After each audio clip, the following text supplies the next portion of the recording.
تمرین شماره 195 ادامه تمرین نفس. سعی کنید حتما از اول فیلم‌های نفس رو ببینید، حتما تمرین 193 و 94 رو دیده باشید. بعد وارد این تمرین باشیم توضیح دادم که نفس چجوری هست خدمتتون. تمرین 195 رو اجرا می‌کنید، میشه تون چپ تون چپ تون چپ بک چپ تون چپ تون چپ بک.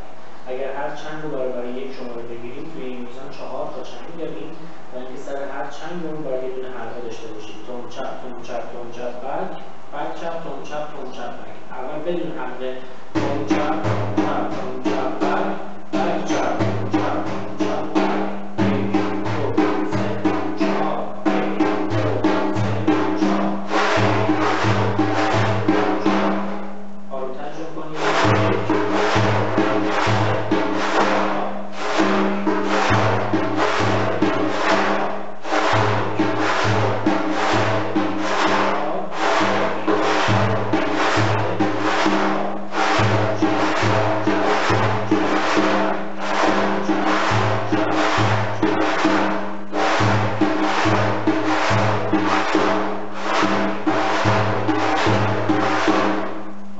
1 2 3 4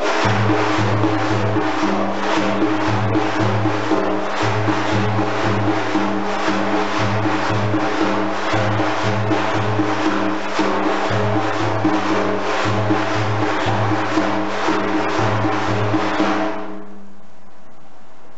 تمرین شماره 196 تون تون چپ بک تون چپ بک. تکرار دو تا میزان تون تون چپ بک تون چپ بک تون تون چپ تون بک چپ تون. و اینکه یک شماره 4 به خاطر این تون سیاهه مکس میکنیم. توی ویدیو قبلی 192 و 193 عرض کردم خدمتتون که نظر 193 و 194 حتما رو ببینید بعد وارد تمرین بشیم. شماره شمون 1 2 3 4 1 2 3 4 1 2 3 4 1 2 3 و اینکه 4 به خاطر این سکوت